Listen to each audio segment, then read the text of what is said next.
Hi guys, welcome to my channel BioSetu and this is खुशबू अग्रवाल. ये video है जिसमें हम लोग बात करने वाले हैं लास्ट 30 डे प्रिपरेशन गाइड के बारे में, क्योंकि हमारा एग्जाम CSR आने वाला है इन जून 21st. अभी तक जो अभी जो स्थिति है, अभी कुछ डेट चेंज के बारे में कुछ इन्फॉर्मेशन नहीं है, तो अभी हम लोग वही मान के चलते हैं कि 21 जून को हमारा एग्जाम होने वाला है. तो किस तरह से हम लोग इन 30 दिनों को, हम लोग 30 दिन में किस तरह से अपने प्रिपरेशन को कंटिन्यू रखना है, क्या क्या करना है, क्या कैसे अवॉइड करना है, क्या करना है basically. So we are going to talk about in this particular video. So let's start with this. So सबसे पहले तो हमें अपना करंट स्टेटस को फाइंड आउट करना is very very important. Because अगर आपका अब 30 दिन बचे हैं एग्जाम में, या फिर आपको किस तरह से 30 दिन, जो एक महीने जो एग्जाम के होते हैं, बहुत ही इंपॉर्टेंट डेज होते हैं, बहुत ही इंपॉर्टेंट 1 मंथ होता है.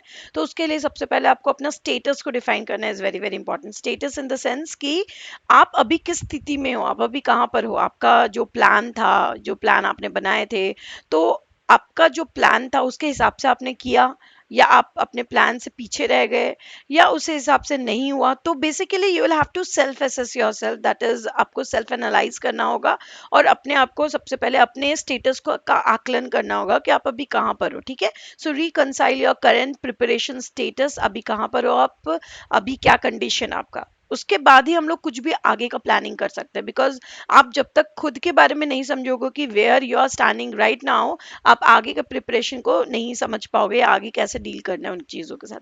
After that when you have plan, when you have analyse your status, उसके बाद next step should be planning each day. Because अब एक महीने आ गए हैं.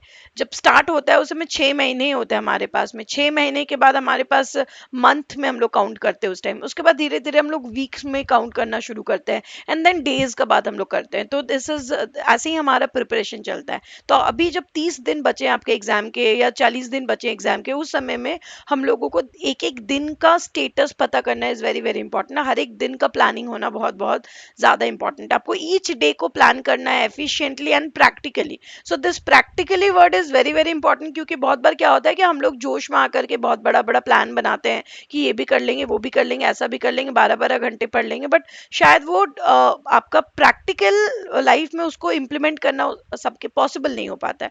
तो इमोशंस में बह के आप अपने प्लान्स को डिसाइड नहीं करिए, बनाइए मत. आप प्रैक्टिकली क्या कर सकते हो डिसिप्लिन मैनर में, आप उसको कैसे कर सकते हो, उस चीज के ऊपर बेस्ड होकर के आप अपना प्लान सेट करिए. और दूसरा क्या प्लान बना रहे हैं उसके ऊपर बिल्कुल भी मत जाइए. आप अपना प्लानिंग को बनाइए, एंड दैट टू कितने घंटे पढ़ना है, 10 घंटे, 8 घंटे, 9 घंटे, 12 घंटे. घंटे इज नेवर स्पेसिफाइंग कि आप CSI क्वालिफाई करोगे या नहीं करोगे. The only thing is that कि आप 4 घंटे भी पढ़ रहे हो या 5 घंटे भी पढ़ रहे हो, वो डिसिप्लिन मैनर में होना चाहिए. और वो बिल्कुल आप एफिशिएंटली पढ़ना है आपको. ठीक है. तो आपको हर एक दिन का प्लानिंग अब बनाना होगा कि आज आपको क्या करना है, नेक्स्ट डे आपको क्या करना है. तो एवरी डे के लास्ट में, नाइट में सोने से पहले आपके दूसरे दिन का शेड्यूल आपके पास होना चाहिए कि कैसे होना है. ठीक है. उसके बाद हम लोग आते हैं कि फोकस करना है हमें, जो जब लास्ट के 30 डेज या 40 डेज आपके हाथ में होते हैं, एक महीने हाथ हाथ में होते हैं, तो उस समय हमें फोकस करना होता है to revise and to revise and to revise all the important topic, and to study those topic जो शायद आपने लास्ट मोमेंट के लिए रख दिया था. कुछ कुछ ऐसे मेमोरी बेस्ड वाली चीजें होते हैं जिनको हम लोग सोचते हैं कि थोड़ा लास्ट में करेंगे तो ज्यादा टाइम तक याद रहेगा. तो ऐसे चीजों को आप टाइम दे फोकस कर सकते हैं.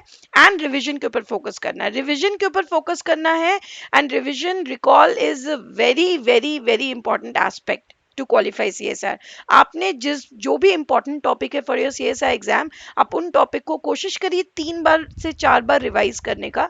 वो ऐसा हो जाना चाहिए कि आप एक पिक्चर मेमोरी डेवलप कर ले रहे हैं अपने दिमाग में. जब भी आप एग्जाम में जा रहे हो तो आपको वो उससे रिलेटेड जब भी क्वेश्चन आ रहा है, तो you can actually see that paper of your, और that page of your copy आपके सामने आ जाना चाहिए, पिक्चर आ जाना चाहिए कि हाँ ये मैंने पढ़ा था, ऐसे मैंने पढ़ा था, ऐसे मैंने नोट्स बनाया था. ठीक है. तो उसके लिए जरूरी है कि आप अगेन एंड अगेन रिकॉल करें. जो मेरी बेस टॉपिक्स है उसको क्या करें, आप फॉर्मूला वाला अपना एक खुद का एक कॉपी बनाइए, जिसको मैं बोलती हूँ शॉर्ट नोट्स या फॉर्मूला कॉपी. फॉर्मूला कॉपी क्या होता है, उसमें हम लोग इंपॉर्टेंट, सिर्फ फॉर्मूला कॉपी बोलने का ये मतलब नहीं हुआ कि इसमें सिर्फ आप फॉर्मूला लिख रहे हो, नहीं. फॉर्मूला कॉपी में, मेरा जो फॉर्मूला कॉपी मैंने बनाया था, दैट फॉर्मूला कॉपी वाज कि उसमें सिर्फ मेमोरी वाली चीजें को मैंने लिख दिया था. उसमें ऐसे ऐसे अमीनो एसिड्स के कुछ नाम स्ट्रक्चर जिसे मुझे याद रखना है, कुछ स्पेसिफिक चीज़ें जो कोर मेमोरी अमीन लाइक एंटीबायोटिक्स के नाम हुए कुछ, या कुछ एंजाइम्स के नाम हुए, कुछ फैक्टर्स के नाम हुए जो मेमोरी वाले हैं। एंड सेक्शन बी में हमारे कोर मेमोरी के क्वेश्चंस भी डेफिनेटली पूछे जाते हैं। तो ऐसे कुछ कुछ चीज़ें, एंड देन कुछ हम लोग शॉर्टकट्स बनाते हैं याद रखने के लिए, मेमोरी बेस्ड शॉर्टकट्स का बना फॉर्म करते हैं। वो क्विक शॉर्टकट्स को आप अपने कॉपी में, फॉर्मूला कॉपी में लिख सकते हैं। तो इन चीज़ों को आप अपने कॉपी में लिख लीजिए ताकि वो आपको लास्ट मिनट गाइड की तरह रोल प्ले करे। वो जब आप लास्ट 7 डेज या 3-4 दिन बचा होगा तो आप सिर्फ उसको देख करके आप अपने मेमोरी वाली चीज़ों को रिकॉल कर सकते हैं बार बार, ठीक है।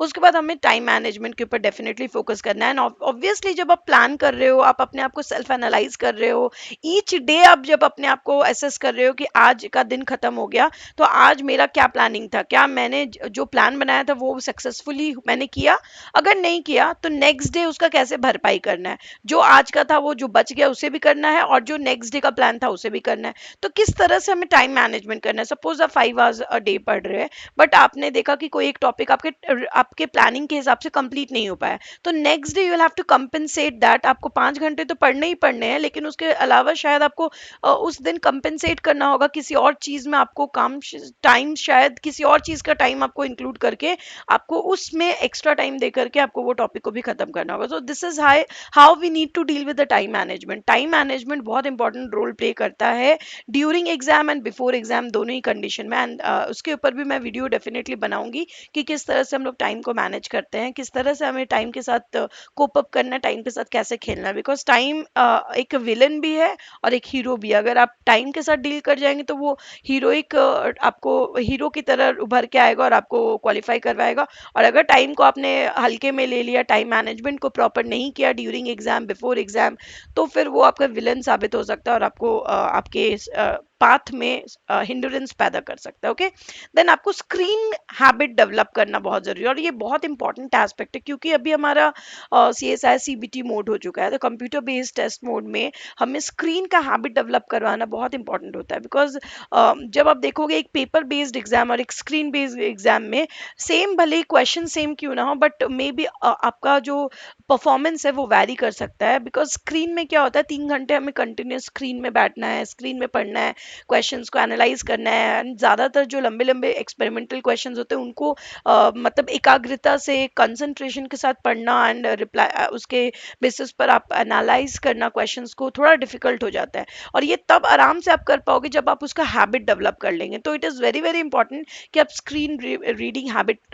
डेवलप करो, आप ज़्यादा से ज़्यादा अपने स्क्रीन में पढ़ो। और क्वेश्चंस भी जब आप प्रैक्टिस भी कर रहे हैं, पीवाई क्यूज बना रहे हैं, एमसीक्यूज बना रहे हैं, तो भी कोशिश करिए कि स्क्रीन में ही क्वेश्चन देख के आप उसको पढ़ रहे हैं स्क्रीन में ही, एंड देन उसको सॉल्व कर रहे हैं, ना कि आप उसका प्रिंट आउट वगैरह निकाल ले रहे हैं। कोशिश करिए कि आप स्क्रीन में ही देख करके आंसर करें, तो इससे आपका क्या कंसंट्रेशन इंप्रूव होगा। स्क्रीन में एक साथ 3 घंटे बैठ करके कंसंट्रेट करके पढ़ना, ये थोड़ा सा आपका हैबिट इंप्रूव हो जाएगा। ओके, सो लास्ट 30 मंथ्स में हम लोग इसके ऊपर भी फोकस करते हैं। And then practice practice practice practice अगर आप कर रहे हैं तो we know practice makes the man perfect, और ये बहुत पुराना कहावत है, लेकिन ये सही कहावत है। अगर आप जितना प्रैक्टिस कर रहे हो उतना आप उस टॉपिक में आप बेहतरीन होते जा रहे हो।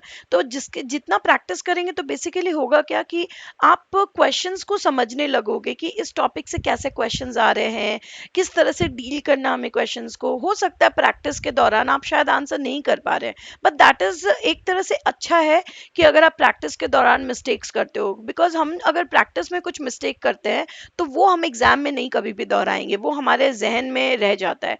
तो इट इज़ गुड अगर आप अपने प्रैक्टिस में ही मिस्टेक्स करो, ताकि हम उन मिस्टेक्स को दोबारा नहीं दोहराए अपने मेन पेपर में, मेन एग्जाम्स के टाइम पर। तो प्रैक्टिस जितना आप करोगे उतना अच्छा होगा। एंड कोशिश करिए, पीवाई क्यूज तो खैर करना ही करना है। पीवाई क्यूज तो आप 10 ईयर्स पेपर निकाल लीजिए। 10 ईयर्स पेपर कहने का हो गया आपका 20 पेपर्स, ठीक है। 20 पीवाई क्यूज अगर आप बना रहे हैं, टाइम बेस्ड प्रैक्टिस के ऊपर ध्यान दीजिए। अगेन टाइम मैनेजमेंट का क्योंकि बात कर रहे हैं, तो टाइम मैनेजमेंट अकेला कभी नहीं है। Time management is related to this this time management सबके साथ रिलेट कर रहा है। तो जब हम प्रैक्टिस का बात कर रहे हैं तो कोशिश करिए कि जब आप पीवाई क्यूज बना रहे हो, कोशिश करिए कि वो 3 घंटे के पेपर को आप शायद 2 घंटे या 2.5 आवर्स में ही खत्म करें। उससे ज्यादा टाइम अपने आप को मत दीजिए। आप एट अ स्ट्रेच बैठिए, 2.5 आवर में खत्म करने का कोशिश करिए।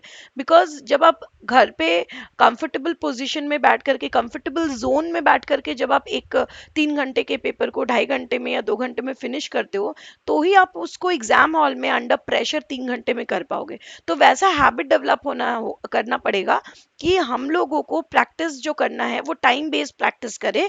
और ऐसा प्रैक्टिस हो जाना चाहिए कि आप CSIR के पेपर्स को 2.5 घंटे में खत्म कर दे रहे हैं, 3 घंटे तक नहीं स्ट्रेच करना है।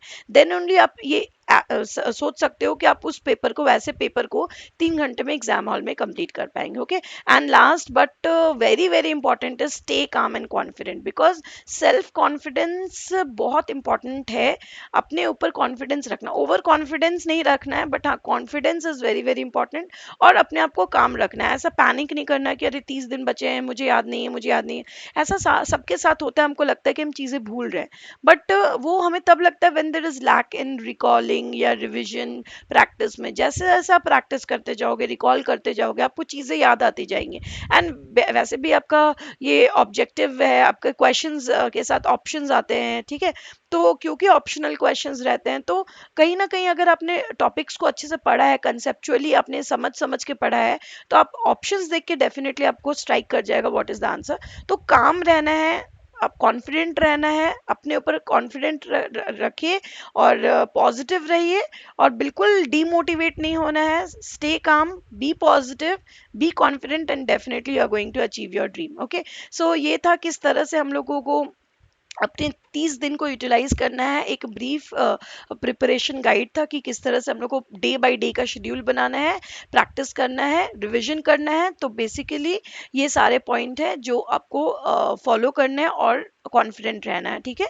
तो मैं नेक्स्ट वीडियो मैं जल्दी अपलोड करूंगा about the 25 most important topic of your CSI life science exam. Because exam बहुत ही पास है एंड बहुत सारे स्टूडेंट ऐसे हैं जो कि अभी पर तैयारी शुरू कर रहे हैं या they are starting because of any reason. तो उनके लिए शायद वो वीडियो हेल्पफुल होगा। तो I am definitely going to come up with that video also.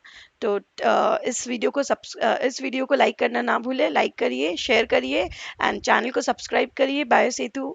इसको सब्सक्राइब करिए, बेल आइकन को क्लिक करिए to get the updates, to stay connected with me, and bye bye, take care and all the very best, bye.